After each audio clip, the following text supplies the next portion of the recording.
everybody. Good afternoon out there. I wanted to say hello for those of you thinking it would be Mark Messimer joining you to open the show and greet everybody warmly as he always does. Unfortunately, no, it's going to be myself and my colleague Tom today talking to Dr. Elliot Eisenberg, our partner economist, about all sorts of things happening in our area. So we're really excited to bring him on. In fact, I don't want to waste much time, so let's bring on Tom.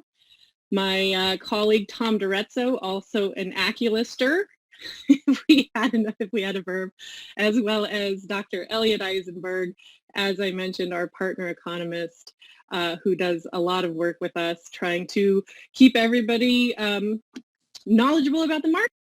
Good afternoon, Dr. Eisenberg. Hello, Tom. Good afternoon. How are you guys? We're doing great. We're doing great. Thank you so much for joining us. I was just noting to the audience that Mark had some internet troubles, so we're your host and co-host today. But we work together all the time, Dr. Eisenberg, so we're going to be great. I'm going to jump in because we have a lot to cover and we know your time is limited. So I'm going to do it. First, though, I am going to tell everybody, you'll answer their questions. So there's a Q&A box that we're going to do our best to monitor. So if you see that down below, you can put in questions that you have about, hopefully broader questions, Dr. Eisenberg. You know, that'll be nicer. You're a national guy. You know a lot about the Bay Area, but if you could maybe have some questions that your colleagues would also enjoy hearing the answer to, a little bit broader, macro, if you will, that would be great, guys. So if everybody could put in questions, we'd love to answer them. But I'm going to start off with one that we have that Tom and I have asked you before because we think it's really important. Dr. Eisenberg, December was not normal. November, for that matter, and January, we know, had a lot of activity. Could you walk us through, I mean, are we going to see a normal, sales cycle this year? Or what are your thoughts on our expectations as we go into February in the Bay Area? Seasonality was totally wrecked because of coronavirus. The spring season that normally is the peak of the season, the March, April, May timeframe, when sales activity is generally highest and prices generally go highest then too. And then they sort of year over year, they may be breaking records in August and September and October, November, but they're not hitting the peaks that they did usually in March, April, and May. That went away. So that spring season activity got pushed into summer and fall. Then there was kids who were going to school at home. There were adults working from home. And once we're all working from home and there's no real seasons and kids aren't going to camp and we're not going on a European vacation or a driving trip somewhere, suddenly the timing of a home purchase no longer really matters. It's when you find the right house or when you're conveniently able to do it or whatever it is. But there was no systematic school starting and ending. It doesn't matter. So there was no seasonality. I think we will eventually return to some semblance of seasonality. There's certainly the calendar and schedule and sports and whatever it is do cause that, but it may never quite be as strong as it was because a higher percentage of kids will be homeschooled now. It may not be a lot, but it may go from 3% to 5%. I mean, that's not a nothing, meaningless change. More of us are going to be working from home, or we'll be working from home more than we did in the past. Maybe we're working at home 2 days a week instead of one, or one, not from zero. So it's never going to be quite the peaks and valleys as it was, but as school goes back to a regular calendar year, school will reopen in the fall or spring or some point. And when that happens, that will necessitate some return to some semblance of seasonality. It may not be just yet, but we'll get there. Right, that's great. Oh, I think, Tom, you're on mute if you're trying to say, he was going to say something super wise, Dr. Eisenberg. Well, no, so I did have a question about that seasonality piece. So I remember last year when we went into shutdown, and you guys can, I think it's on the internet somewhere, there was an interview with Brian Buffini, real estate pundit, who was saying back at the end of March, hey, when this thing is over, you're going to do 9 months of business in, the last 6 months of the year. And I remember at the time being maybe a little skeptical about it, but he was absolutely right on. So what does this mean for 2021? If we essentially did do 9 months of business in the last 6 months of 2020, seasonality, as you say, may return, but overall for 2021, it looks like it could be a blockbuster year, right? It's certainly starting out that way. If you look at first-time mortgage applications year over year, so we're now comparing January, the first couple of weeks of January, to last January, which was a really good time. December, Jan, Feb were great months, but they were pre-pandemic. And we're still 15, 20% above those numbers.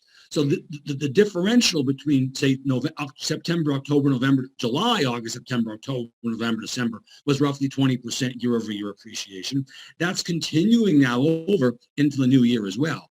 Now, we may have pulled some sales that were, ahead 2 or 3 years from, people who were 29 and they just got married and had a kid, were renting an apartment, they're going to buy. But we've also got demographics in our favor. We have low interest rates in our favor and so on. So even though home prices went up by have gone up by 10% year over year, the decline in rates is worth a 25% increase in purchasing power. So home buyers are still better off now with higher prices and lower rates than they were a year ago with higher rates and lower prices. This will be a good year. So very interesting question just came in, which is, for Silicon Valley, especially, I mean, everywhere, but, so much of the real estate business is tied to how well the stock market is doing. So, what is your crystal ball say about 2021, 2022 for the stock market? Well, I'm socially distancing from GameStop myself and AMC. I'm holding back on those ones. Yeah. My refrigerator. Stocking up on silver. Silver, I'm holding back on that. Yeah, I'm. You looked and you wish you had bought it and made $1 million in 2 days, but whatever. Right. Life goes on. Yeah. The stock market looks pretty good. Interest rates are going to stay low. That pushes price to earnings ratios up necessarily because the alternative is essentially buying bonds that pay zero.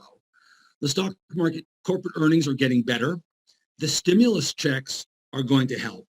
We know the rest of 21 after the first quarter is going to be good. The first quarter is going to be crummy, I think, because Q4, the end of October was the best month we had coming out since the pandemic. November and December are a little weaker. So January could be a weaker month than February. Then March, April, May, the stimulus checks, vaccinations, government closures ending, weather improving, the stimulus, and there's about $1 trillion and a half bucks of savings that Americans have amassed. That's going to be unleashed at some point. So all these things together make 21 look good. Now, there's one exception to this, two. One of them, a small one, is we fumbled the rollout of the vaccine. But I think we'll get better with that one because we'll learn by doing. It's the same process over and over again. You do learn by doing. The bigger fear is the mutation process. Right now, we're in a war, if you will, between vaccinations on one hand and mutations on the other. And this is a very scary thing. I don't want to alarm anybody here. This is not my intention. But I want to give you a fearful scenario. The more people who get infected with the vaccine, with the pandemic, right, the higher the probability of a mutation. Right? If you buy 1 lotto ticket, your chances of winning a lotto are bad. If you buy 1,000 tickets, your chances are better. Every time the virus infects somebody, the virus may mutate. There have been hundreds of thousands of mutations. Only 3 have mattered so far.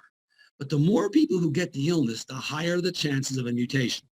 The more mutations there are, the higher the chances of ones that are resistant to the current vaccination. This could mean and because the globe is infected with this and the vaccination rates around the globe are quite low, the chances of more mutations are pretty high. So between now and the end of the year, we may well get some mutations that render the current vaccine much less useful. This could usher in a whole bunch of problems. I'm not saying it will happen, but it can. That's why we need to vaccinate ourselves around the globe as fast as we can.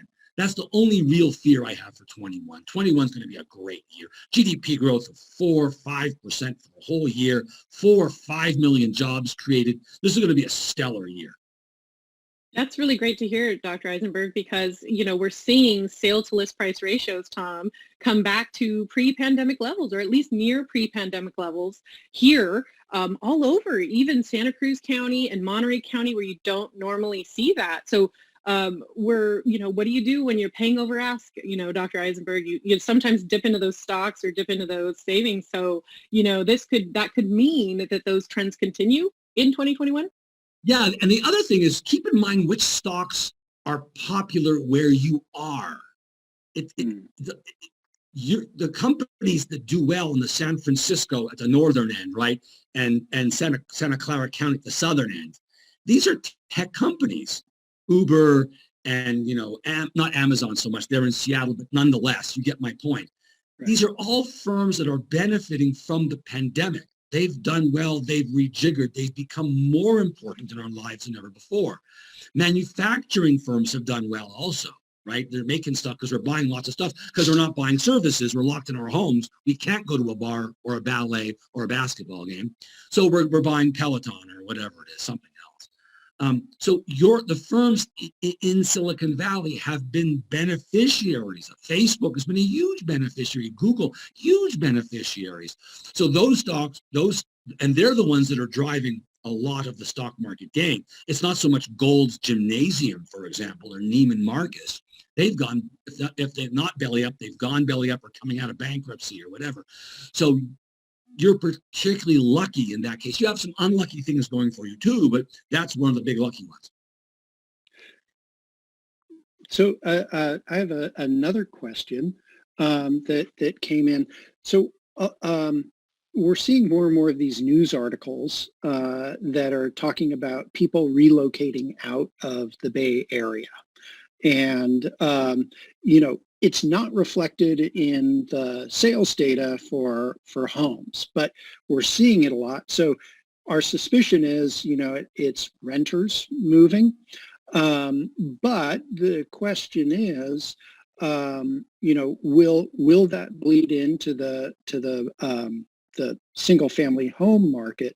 And will things like lifting the eviction moratorium that's currently in place, will that cause a further erosion of the rental market and maybe turnover in that area? So it's sort of two-sided question: relocation, but then also the rental market. Yeah, on the eviction and moratorium delays, I think President Biden's probably going to extend them again. I can't believe he's going to spend $1.9 trillion as his proposed plan right now. And it seems like he's quite determined to get that through. He's prepared to make some compromises, but not a lot. Now, if you're going to spend that kind of money, you're not going to want to get people kicked out of their houses, apartments, whatever it is. It just doesn't seem plausible. So he's going to extend that from March to June or July or whatever it is. So I don't see that being a problem.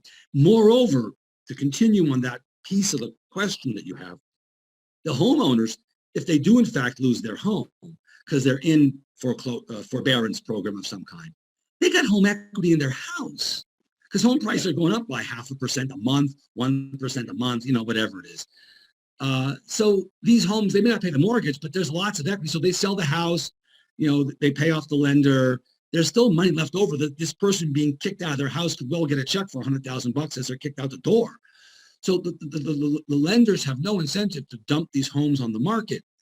On the renter's side, it's a little different. But again, the moratoriums are going to be extended. I just don't see that being a real big problem. Getting to your second question, I think it really is more renters than anybody else moving out. Now, some people buying a home are choosing to buy a bigger home in Boise, Idaho, or in Denver, or in Sacramento, right? Because Sacramento gets you close to work.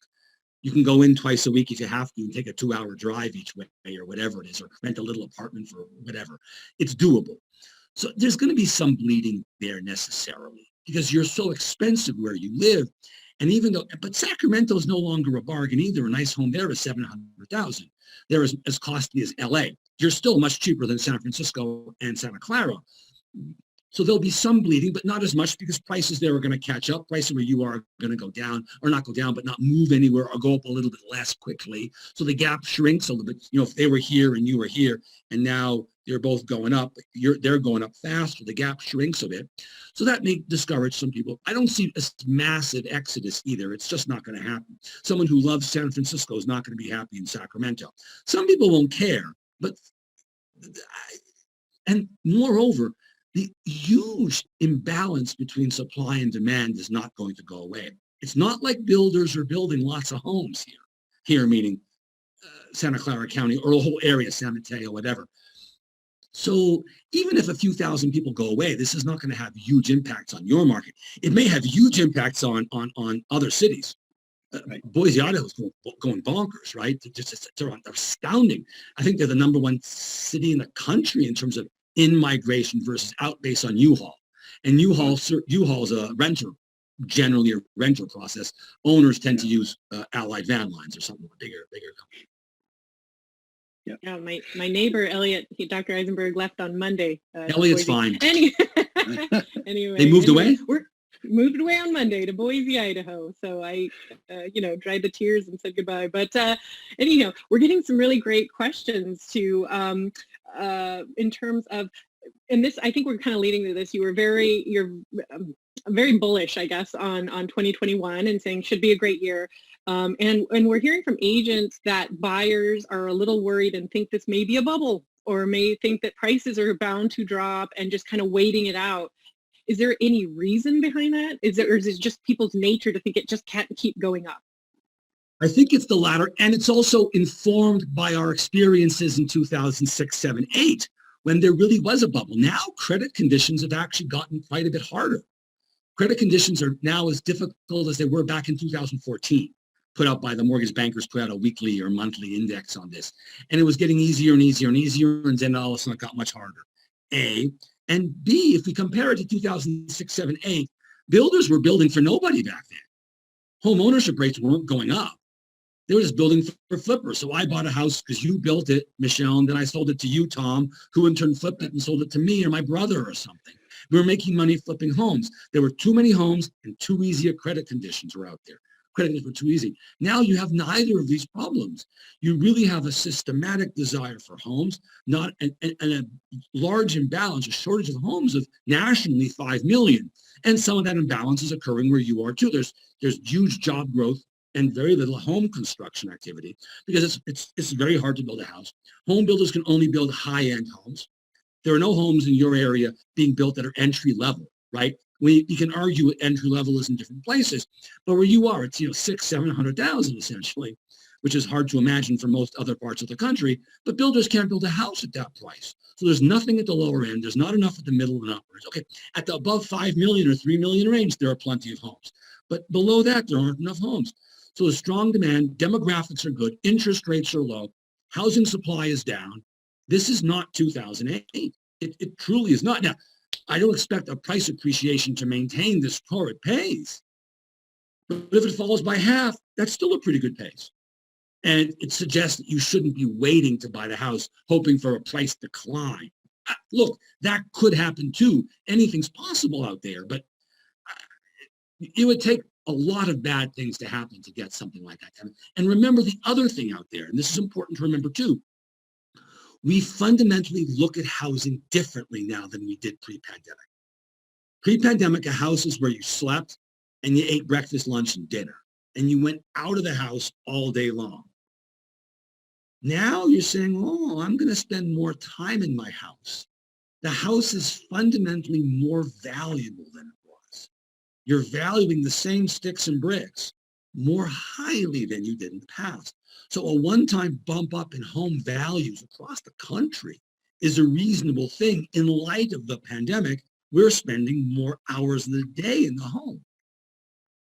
That's great. I mean, these are questions that agents are getting all the time, Dr. Eisenberg. So to have more than, I don't think so, and I've been in this business a long time, to have some of these talking points, I think is pretty It's a critical. checklist of things. The credit Exactly. availability, the demographics. Demographics are also very favorable. We're entering peak millennial here. The youngest, the millennials are, 10, 12, 15 years. The bottom third of that generation is now aging into home buying. It's just, now 28, 29, 30, 31, 32. Those are really the biggest bunch of people in that cohort. There's more. And then you have the Zers just following them at 25, 26, 27. They're also a very big bulge. You've got a 10-year bracket of potential home buyers moving into home buying. And the builders they can't build more homes. It's not like, next year the builders will build 2 million homes. No, they built 1.3 million in 19. They built 1.4 million in 2020. Okay, they'll build 1.5 million this year. Not enough. They're not. The deficit of homes is not going to get worse than the current 5 million that it was entering 21 or 20. But it's not going to go down either because the demand is just strong. That's great. It's classic supply and demand, huh? This is a decent story. This is not 07, 08. Oh, that's great. So, Dr. Eisenberg, I know you have to run. We're getting a lot of questions, and this is something we talked about going into 1920, which was inventory, because that supply and demand is what I mean. Talking about the supply, a lot of people are saying, is there anything that's happening that might make you think we might have more inventory? You've kind of addressed it a couple of bits, but that's a question that keeps coming in different forms. So maybe could you speak to inventory? Sure. And I think inventory does go up as coronavirus melts away, if all goes well, right? People who heretofore were really reluctant to put their home on the market, even though now realtors have virtual tours and virtual open houses and all kinds of technological workarounds for these problems, a lot of people just don't want to put their house on the market. And similarly, if they do sell their house, they don't know where they'll move, because there's not a lot of choice, because there's not enough supply. So they're reluctant to do anything. If more people put their house on the market and those same people start to look for a house, suddenly there's a lot more variety out there on the market. So I suspect that the volume of inventory, or the supply of inventory, does go up this year. And that will, in and of itself, put downward pressure on price appreciation. And this would be a good thing. You like your kids to be able to live near their folks, or grandkids to live in the town where they grew up if they want to. You don't want to force people to move east from where you are just for home price affordability issues. So I think it does improve. Will it improve a tremendous amount? Probably not, but it will improve. Wow, that's such great news. I just wanted to call attention to one thing that you said, Dr. Eisenberg, which is you said put downward pressure on price appreciation, right? Not put downward pressure on prices. Right. Well said. Good catch. Yeah. If my hand signals were the wrong way. So home price appreciation falls from, I'm making it up, 10% to 4%. That would be a totally understandable thing. I mean, vaccinations come, we forget about coronavirus. We're going to basketball games and going to museums and going to tractor pulls. Suddenly we're in our home less. We kind of think about it a little bit less, more supply, a little less demand. And suddenly, hey, we don't want it quite as much as we did. Right. More supply, but a little less demand. Again, if I'm working with a buyer, I'm not going to signal to them that, hey, if you wait, prices are going to fall. If you wait, prices maybe won't rise as much. And I think waiting. Which is also a reason for a seller to sell now, right? Because it's not going to rise that much. I don't think waiting is your friend generally in this business. Timing the stock market also is very hard. When is the right time to buy the stock? Well, it just went up by 10%. Should I wait? Think of it that way. Do you wait with the stock market? Look, it's going to go down. We know that at some point we're going to have a correction or a bear market, but we don't know when. In the meantime, you have to live your life. And if you're trading up, time isn't your friend either, because price, you want to sell and buy. Well, once you decide you want to buy something new, then let's get on with the show. Yeah. Now, you want to wait for more variety and more selection. Okay, that's a reason to wait. You may find not a better deal, but you'll find maybe a house that fits your needs a little better, and you're prepared to pay a little more to find that house in July as opposed to now. Okay. That's a fair choice. You want to wait just to have more looking to see more houses, but don't expect to wait and then get a better price. That's excellent. It's excellent. Oh, Dr. Eisenberg, we so appreciate your time. We have questions coming in about, different price points and how the market's in luxury and lower. And, Tom and I are going to do our best to address some of those and get some answers to the folks. But you have been so great and so helpful. How do people, Dr. Eisenberg, how do they get in touch with you? Because I know about your daily, but could you tell people about it? Because I think they would. Oh my gosh, yes, I should have actually written this down, but I'll do it right now as I'm speaking. But the way to get a hold, I put out 70 words every day on the economy. No graphs, no ads, no charts, no links, no photos. The way to do it is text the word bow tie, one word. I'm going to scribble it down right now. Bow tie, T-I-E, no hyphen, no space. Bow tie, if you can see that. And text it to a 5-digit number, 22828. You'll then be prompted for an email address. And you'll hear from me every day once you give me your email address. Bow tie to 22828. That's all you got to do. Type in your email address, and you'll hear from me. And I may be on fun. I don't know. No, I love cocktail parties. That much I can promise you. No, it's I loved your thought yesterday on minimum wage and tying minimum wage to median home price. Right. Awesome. Yeah. No, Thank you. As an example. Yes. Thank you. No, these are great. You. Dr. Eisenberg, Yeah. These are the tidbits. We're always trying to produce content as Aculist, right? We're wholly owned subsidiary of MLS Listings, but Tom and my job is to take data and turn it into things that agents can use on a daily basis. So, if they could use some of your thoughts on what's happening in a broader sense, and also we can't be forward look. You can, and you are. So bow tie 22828. We'll put it in also in post-production so people can see a slide with it. But sign up. It's really great. And also, Dr. Eisenberg, I don't think people know, Tom and I will go into a little more detail here in a second, but you create content for us every quarter that we then, republish so people can have your content with attribution to you, of course, and MLS Listings, but, to send out to people and say, hey, here's what's happening in your county. Yes. Here's what's happening in the Bay Area. You do a wonderful job for us. We really appreciate it. Wow. Double love peace. Thank you. It's a pleasure to work with you guys, and I hope I'm helpful and informative, and that people who listen to your offerings through me or me through your offerings, I guess, are better informed, can help their buyers and sellers and understand what's going on and why and how. Absolutely. And so we want people to hang on, even though you're going to sign off here. We want people to hang on because we're going to talk about your thoughts on people moving to the suburbs, your thoughts on inventory, some concerns about mortgage forbearance. So we're going to keep educating people on your thoughts in terms of 2021 real estate, even as we sign off, Elliot, Dr. Eisenberg. I'm sorry, we're such friends now, right? Good. We're friends. Elliot's good. Okay. So yeah, stay on. Listen to those too. Listen to Tom and Michelle. They got lots to say. Thank you both. All right. And I look forward to chatting with you again, not too distant future. Thank you. Have a good day. Thanks, Dr. Eisenberg.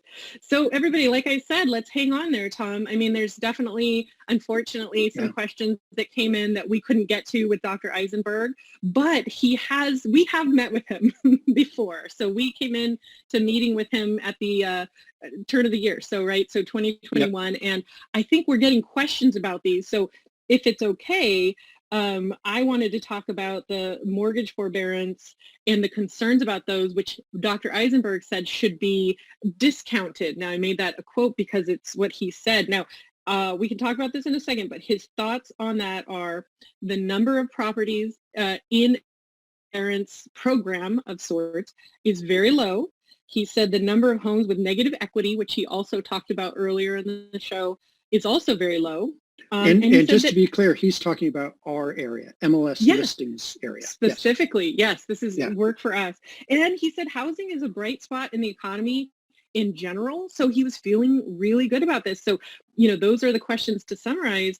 If agents, Tom, are being asked, hey, I'm waiting for that second wave of defaults, or I'm concerned this is a little bit of a bubble. He gave his thoughts on why he does not believe it's a bubble, supply and demand, but also specifically in regard to this forbearance, which we're getting a ton of questions on, feels like it is should be a little discounted because of the low number of properties in the program. So.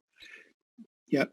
Now, another thing, he touched on inventory, and, his thought that inventory was probably going to go up a little bit. Now, one of the things he didn't mention just now, but I think he talked to us about, was the effect of Prop 19. So Prop 19 got voted in last November. It went into effect this year. It allows people to take their tax basis. The empty nesters that are, in their 4-3 home, and it's just the two of them, but they can't move because they're only paying $1,000 a year in property taxes. And they can't afford to have that bill go up by 20-fold or more. So Prop 19 addresses that and enables those people, as long as they stay in California, to take that tax basis with them. We do think that is going to potentially provide incentive for people to be able to pull out some of that equity and take it elsewhere and not have the burden of that new tax basis. Yeah, and in fact, Tom, he rolled it into, as I kind of glance at my notes here, he rolled that into inventory, right? Because we keep, I mean, I don't know how many times, Tom, we could ask that guy about inventory, but it's such a real concern because it's driving up prices. And, for a while there, we saw that buyer fatigue where they weren't even coming out because you're going to get outbid and you were spending all of your beautiful weekends, getting outbid on properties. But he rolled in vaccinations, right? The increase of vaccinations and people's interest in moving around, being out and about, and having people in their own homes as well with Prop 19. And he even said maybe with some new jobs, because we haven't in here, up this way, haven't seen it be nearly as bad as maybe it could have been, or maybe in other parts of the state and country. So he was saying a combination of those factors, the possibility of new jobs, Prop 19, and vaccinations as they roll out, could actually mean higher inventory in 2021. So we sure came into 21, Tom, with more listings. I mean, it's amazing. I was looking at our Aculus, kind of data, and it looks like someone drew a dot out of place, because if you look at the new listings and the closed sales, it looks a little out of place. We definitely saw, as he addressed first question coming in. I'm gonna pause, Tom, for a sec and remind anybody who joined us late and or who is looking, because we're getting questions about this. It was Elliot Eisenberg, Dr. Elliot Eisenberg, joining us, our partner economist. His 70 words or less, no charts, no photos, no graphs. He does it so much better than I do, but it's bow tie. He's the bow tie economist. Bow tie to 22828. And we'll also put this on a slide for those of you. It's great. And we hope you support him because he does a lot to support us. So we are glad to have him. And on that inventory front, Tom, he was so right. We were talking about it last year, and he nailed it on the inventory. Yeah. He also said, and I wanted to tell him before he left, but he also said at the beginning of the pandemic, by the end of the pandemic, we will see pre-pandemic volume and potentially prices. And that was scary in March. We didn't know. I think many of you out there had no idea. And yet, he was right. I mean, we exceeded it.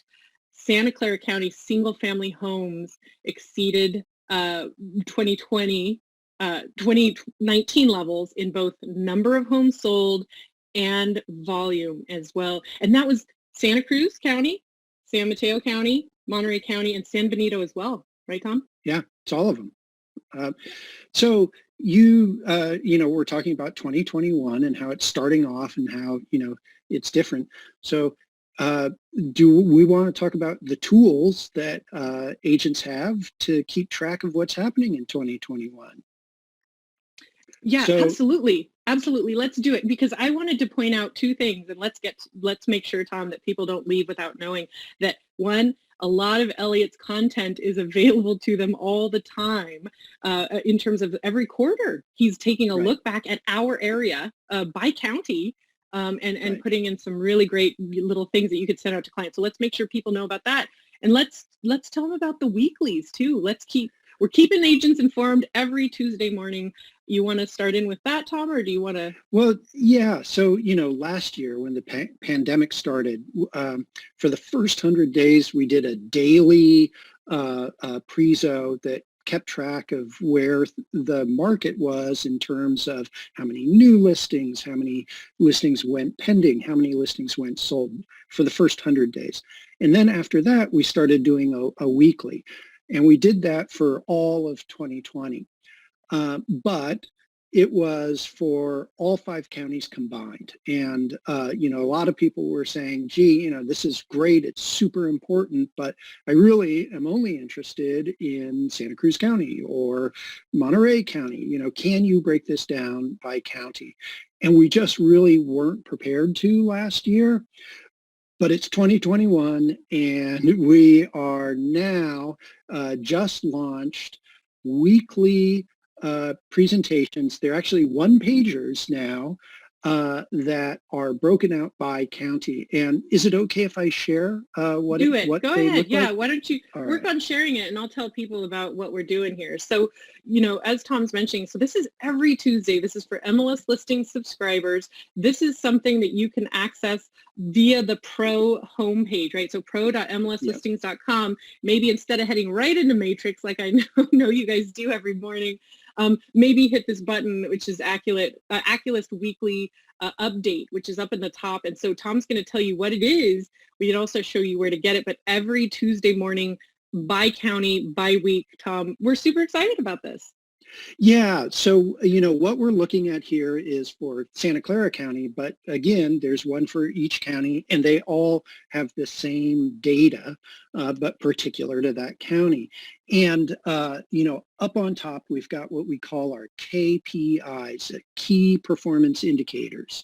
So the total active listings, and that's of that Monday. We post these on Tuesday morning, so we pull the data on Monday. So that's the total active listings as of that Monday, and then the total new listings, the total that changed to pending, and the total that changed to sold for the prior week. And the week is Sunday through Saturday, and so we have those KPIs if you just want to get the raw numbers.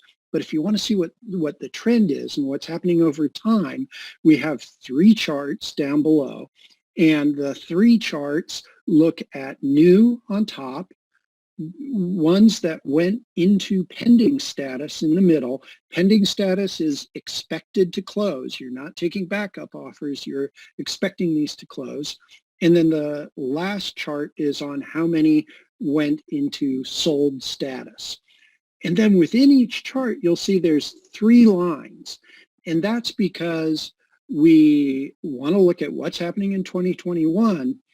And we thought, well, we can compare it to last year, but we know last year was wacky. So we have 2020, and that's the blue line. But then we thought, well, we better put 2019 in there as well, because that's sort of the last regular year. And so that's it looks like kind of orange line. And what we've done is we know what happened. It's in the past. So we've put that out through Q1. So this is a weekly chart that goes all the way through March and into April. And the top green line, you'll see 4 dots. That's for the 4 weeks of January, because we're just in the first week of February. And so each Tuesday morning, you'll be able to see that green line as it extends across, and you'll be able to see how it compares to the other 2 prior years. And then as we get towards the middle of March, we're gonna sort of move that graph along, so that you'll have 1 quarter at a time of data. Because otherwise, what'll happen over time is the graph will get very mushy, and we don't want to do that. So we're going to keep it pretty clean, but it will give you a sense: how is this year comparing to last year as well as the year before? That's it. This is great, Tom. We're super excited about it, providing this to everybody via, Aculus. So we're working on, we say we're crunching numbers all the time. So when we're not, out at offices and doing different events, Tom, we are always, trying to put together content that can be useful right away. So a look back by county and for 3 years, because one of the challenges Aculus is going to have this, Tom, is not just doing a year over year, because like you said, we can't count on those normal cycles. We saw it be very disrupted last year. So, we have our work cut out for us trying to help educate our agents on, well, 18 was actually a very good year. 19 was a very, normal, year. And 20 was wacky. Like you said, I'm going to steal your adjective because nobody likes more adjectives from data people like wacky. But no, in all seriousness, we're trying to understand it along with our agents, and those predictive kind of what's happened in the past. It doesn't mean we will follow that trend. It's not what we're saying, but it does give you a little bit of insight to tell your clients in the next few weeks. See, sometimes where holidays affect the lines where you can see maybe there's homes available, so demand or supply goes down. So we're loving the Aculus Weekly. Could you show, Tom, while I talk through it, where to get it? Because we're getting a lot of questions that said this is great, except for where do you How get do it? I get there? Pro.mlslistings.com, so the pro homepage. And what you're going to do is you're going to see it just above, as Tom pulls it up here, you're going to see it just above all of the buttons. So not Aculus market reports, unless you guys are headed there, that's fine with us. But Matrix and the Aculus market reports, all your things on the right-hand side there. And then we're going to see Aculus weekly stats. I know it's coming. I know. I'm it's sorry. No, I caught you off guard a little bit there. But definitely. Here we go. So got it there. Excellent. Aculus weekly market update. And there's information about it, but that takes you directly to the aculus.com page where you click on the corresponding image to county to get the county data. So real simple. There's also the ability, so obviously when you click on it, it downloads the county information, but you can also sign up to get an email from me every Tuesday when the slides are new.